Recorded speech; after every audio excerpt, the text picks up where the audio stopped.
대만에 수출된 한국 신라면에서 농약 성분이 검출됐다고 자유시보 등 현지 매체들이 18일 보도했습니다. 대만 위생복리부 식품약물관리서인 식약서는 전날 수입식품 통관검사에서 불합격한 제품 10건을 공개했습니다. 이승주 기자가 전해드립니다.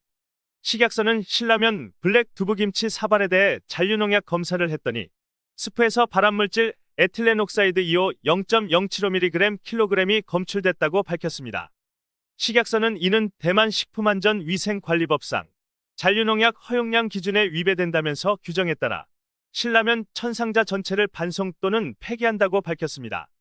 식약서는 또 일본에서 수입한 신선 딸기 두 제품에서도 플로니카미드 성분이 농약 잔류 허용량 기준인 0.01ppm을 초과하는 0.14ppm과 0.27ppm이 각각 검출됐다면서 마찬가지로 반송 또는 폐기 처분한다고 밝혔습니다.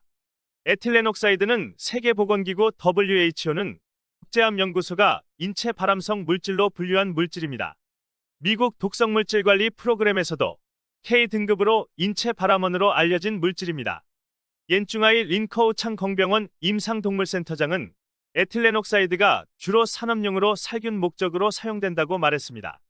옌중아이 센터장은 또 코로나19 유전자 증폭 PCR 검사용 면봉에 에틸렌옥사이드가 포함돼 있어 암 발생 우려가 제기된 적 있다면서 유명 아이스크림 제품에서도 검출된 바 있다고 말했습니다. 식약서 북구관리센터는 지난해부터 전날까지 에틸렌옥사이드가 검출된 라면 상품이 한국 3건, 일본 7건, 인도네시아 13건, 필리핀 2건, 베트남 7건 등 32건이라고 밝혔습니다. 식약서는 앞으로 해당 업체에 대한 표본 검사율을 2에서 5%에서 20에서 50%로 높일 예정이라고 밝혔습니다. 이상 이승주였습니다. 유사시 북한 무인 항공기를 격추시키기 위한 국산 레이저 대공포가 연구개발을 사실상 완료하고 우리 군에 배치해도 될 수준에 이른 것으로 나타났습니다. 여러 차례의 시험 평가 결과 명중률이 100%에 달했다고 국방부가 발표했습니다. 정부와 국회가 레이저 대공포에 조속한 야전 배치를 위해 예산 편성에 나서야 할 것으로 보입니다. 이승주 기자가 전해드립니다. 9일 복수의 소식통에 따르면 국방과학연구소 ADD가 개발해온 레이저 대공무기인 블록 I가 지난해 완성돼 현재 운용시험평가 OT가 진행되고 있다고 전해집니다. 블록 I는 10여 차례 실시된 운용시험평가 요격시험에서 백발백중의 성능을 달성한 것으로 전해졌습니다.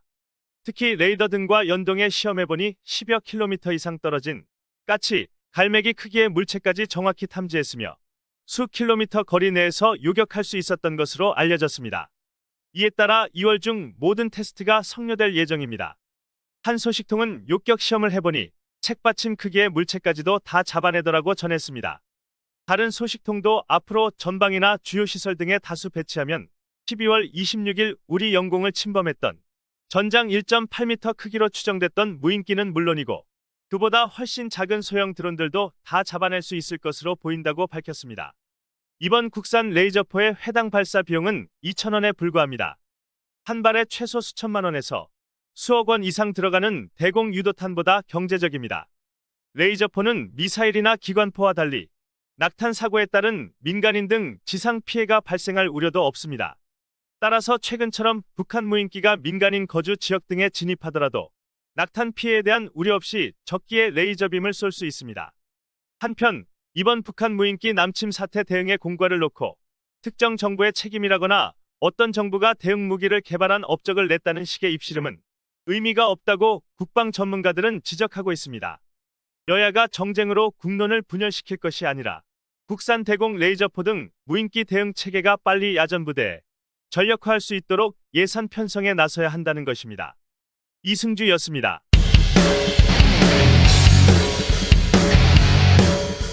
미국 인권운동가 마틴 루터 킹 목사를 추모하기 위해 새로 제작된 대형 조형물을 두고 외설 논란이 빚어졌습니다.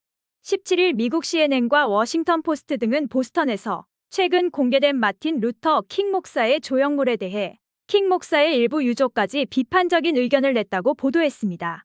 논란은 지난 10일 일반에 공개된 청동 조형물 포옹을 두고 벌어졌습니다. 해당 조형물은 높이 6.71m로 제작비 $1,000만 이상 투입된 것으로 알려졌습니다.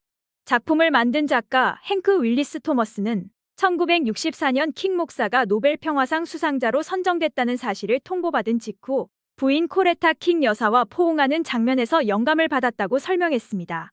조형물은 당시 킹 목사 부부의 모습에서 몸통과 머리 부분 등을 제외하고 손과 팔 부분만 묘사됐습니다. 일부 시민들은 킹 목사의 얼굴이 등장하지 않은 이유에 대해 의문을 표했습니다. 또 해당 조형물을 특정 각도에서 볼 때 이를 연상시킨다는 조롱성 글들이 SNS에 퍼지기 시작했습니다. 킹 목사의 일부 유족도 탐탁지 않아 했다고 알려졌습니다. 특히 코레타 킹 여사의 조카인 세네카 스콧은 온라인 잡지에 이 조형물은 우리 가족에 대한 모욕이다. 청동 자위상을 만들기 위해 $10,000,000를 낭비한 것이라고 공개적으로 불만을 표시했습니다.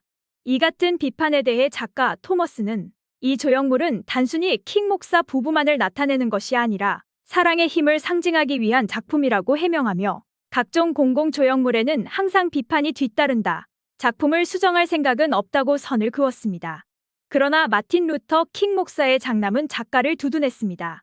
마틴 루터 킹 3세는 작가가 뛰어난 작품을 만들었다며 부모님의 모습을 담지는 않았지만 많은 사람을 하나로 만들 수 있는 작품이라고 치켜세웠습니다. 오은하였습니다. 다음은 공지사항입니다. 남가주 호남향후에는 오는 20일 오후 5시 한인타운 내 소재하고 있는 옥스포드 팔레스 호텔에서 제43대 회장단의 이 취임식을 겸한 설날 큰 잔치를 엽니다. 이날 300여 명의 한인들을 초청해 고전 무용 공연과 경품 행사를 진행합니다. 사전 예약 없이 누구나 참석이 가능하며 타 지역 출신도 참석 가능하다고 합니다. 특히 사임원 양, 남가주 호남향후회 회장은 이번 설잔치 행사는 3년 동안 고통스러운 코로나 팬데믹 이후에 열리는 행사라 예년보다 더 풍성하게 준비했다고 밝혔으며 그 일환으로 특별히 아리랑 문화 알림회 회원들이 출연해 축원무, 호남가, 장고춤, 가야금 병창, 홀로 아리랑, 남한산성 성풀이, 부채춤 등을 선보인다고 합니다. 또한 많은 상품이 준비되어 있는데 한국행 비행기표, TV, 전기밥솥 등 푸짐한 상품이 준비되어 있다고 합니다. 관계자는 고국의 가장 큰 명절인 설날에 준비한 떡국을 먹으며 등 각종 게임을 통해 잠시라도 고국의 정을 느끼는 자리가 되었으면 한다며 특히 시니어분들이 많이 참석해 주셨으면 한다고 전했습니다. 한편 이날 취임하는 사임원 양 회장은 지난 42대 회장에 이어 2023년 제43대 호남향후회 회장직을 맡아 앞으로 1년 더 향후회를 맡게 됩니다. 아울러 남가주 호남향후회는 올해로 43년째 설날 떡국 행사를 진행해 오고 있습니다. 이상 고은하였습니다.